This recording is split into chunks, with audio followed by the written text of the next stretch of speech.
안녕하십니까. 오늘은 조국 씨가 함부로 내려놓을 수 없다는 짐은 어떤 짐인가, 그가 맡고 있다는 개혁 임무는 어떤 것인가 묻고 싶습니다.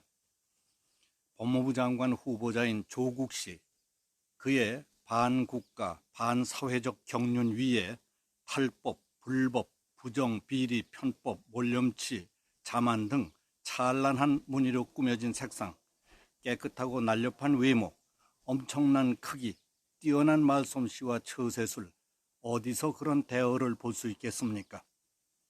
어쩌다가 제풀에 그물에 걸린 대어는 멀리서 보기와는 달리 가까이서 볼수록 그로테스크하고 어마어마한 크기, 숨이 막히고 눈까지 따가울 정도로 지독한 악취에 소름이 끼치고 두렵기까지 하다고들 야단입니다. 얽히고 설킨 집안 얘기들은 접어두고 지금까지 드러난 딸, 아들 관련 얘기들, 대학 입학 과정과 장학금 혜택, 딸이 고등학교 때 단 2주일 동안 실습으로 의학 논문의 제1저자로 등재된 문제, 아들의 병역 문제 등으로 의혹과 비난에 휩싸여 있습니다. 이처럼 의혹이 계속 쏟아져 나와도 사람들을 납득시킬 만한 해명도 설명도 내놓지 못하면서 청문회에서 대답하겠다는 말만 되풀이하자 마침내 서울대학교, 고려대학교, 부산대학교 등에서 학생들까지 들고 일어나기에 이르렀습니다.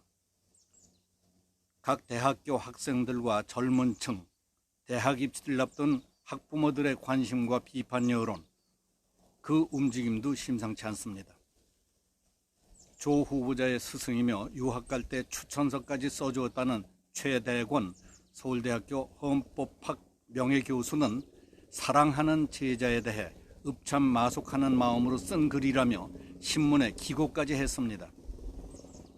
은사이신 최 교수는 제자 조국에게 쓴 글에서 교수 사직이든 장관 후보 사퇴든 장관 취임이든 법적 정의와 보편적 양심을 쫓아 최선의 선택을 하기 바란다. 청문회를 앞두고 산호맹 전력으로부터 트위터에서 밝힌 소신과 청와대 민정수석과 장관 지명자로서 드러낸 언행 불일치, 또 온 가족과 얽힌 재산 문제, 자녀 교육과 관련된 상상을 초월한 불법, 탈법, 법 회피 등 부조리 의혹 세트가 터져나오고 있다.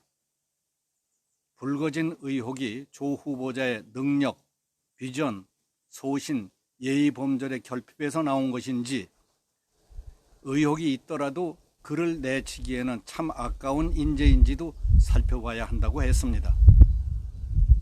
무조건 정부 입장만 홍보하던 KBS는 여론조사 결과 조국 법무부 장관 후보자가 장관직 수행에 적합한 인사인가를 질문했더니 응답자의 48%가 부적합하다, 18%가 적합하다고 답했다고 밝혔습니다.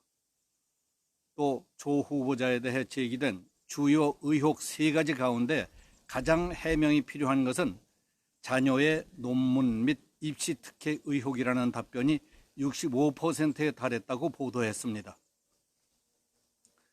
조국 후보자는 이처럼 쏟아지는 의혹과 비난 여론, 그리고 장관직 수행에 적합하지 않다는 부정적 견해들이 훨씬 많은데도 불구하고 당시 존재했던 법과 제도를 따랐다 하더라도 그 제도에 접근할 수 없었던 많은 국민과 청년들에게 마음의 상처를 주었다며 국민 여러분께 참 송구하다. 많은 국민들께서 제가 법무부 장관으로서 부족하다고 느끼시는 점을 뼈아프게 받아들인다. 성찰하고 또 성찰해서 저의 부족함을 메꾸기 위해 국민 목소리를 새겨듣고 저 자신을 채찍질하겠다고 했습니다. 권력기관 개혁이라는 문재인 정부의 핵심 국정과제를 이행하라는 국민의 뜻과 대통령의 국정 철학은 반드시 지켜져야 한다. 개인 조국은 국민 눈높이에 부족한 점이 많지만 심기일전해서 문재인 정부 개혁 임무 완수를 위해 그 어떤 노력이든 다 하겠다며 청문회를 정면 돌파하겠다는 의지를 분명히 했습니다. 조 후보자는 저와 제 가족이 고통스럽다고 해서 제가 짊어진 짐을 함부로 내려놓을 수 없다. 제가 지금 할 수 있는 최선은 국민들께서 가진 의혹과 궁금증에 대해서 국민의 대표 앞에서 성실하게 모든 것을 다 말씀드리고 국민들의 판단을 받는 것이다. 인사청문회에서 주시는 꾸지람을 가슴 깊이 새기겠다. 지난 일들을 반면교사 삼아서 앞으로의 삶을 국민 눈높이와 호흡하며 생각하고 행동하겠다고 했습니다. 국민의 빗발치는 비난과 들끓는 여론에 몰려 막다른 상황에 처한 사람들이라면 어느 누가 저토록 사명감과 자기 확신에 차 있을 수 있단 말입니까? 열이면 열, 백이면 백, 저런 처지에 놓인다면 모두 사퇴해버리거나 포기하고 말 지경이 아니겠습니까? 보통 사람들의 상식으로서는 상상도 할 수 없는 저 무서운 집념과 신념은 도대체 어디서 나온 것일까요? 목숨을 걸고라도 지켜야 할 사명감은 각고 끝에 스스로 깨달은 것인가? 아니면 누군가로부터 내려진 지상 명령일까? 죽음을 무릅쓰고 돌파하라는 비밀 지령인가? 누군가와 피를 나누어 마시면서 맺은 약속 때문일까? 이 세상에 살고 있는 평범한 사람들로서는 생각조차 하지 못할 무시무시하고 소름 끼치는 결기가 무엇 때문일까? 만약 뜻대로 안 된다면 지구라도 파괴시키고 자폭이라도 하겠다는 혁명전사의 말로를 보는 것 같기도 하고 세상을 끝장내려고 나타난 단말마 같기도 합니다.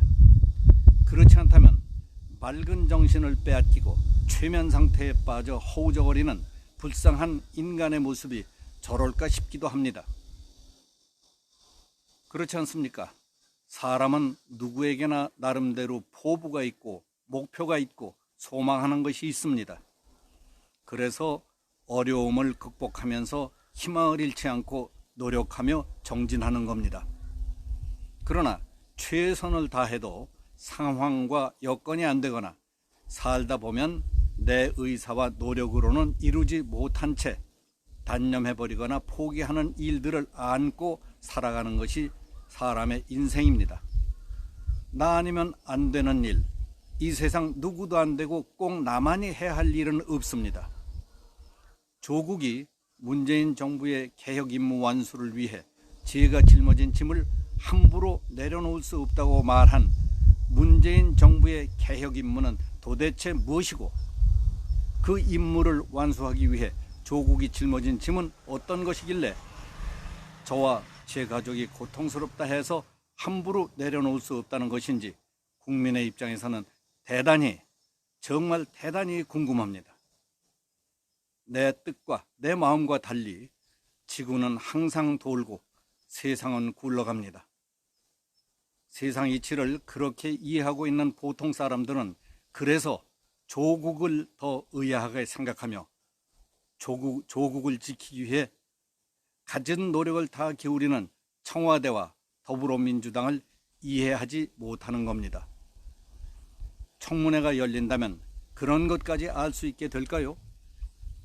어리석은 생각으로는 보이지 않는 그런 것들이 가장 중요할 것 같은데 여러분 생각은 어떠십니까? 여기서 마치겠습니다. 감사합니다.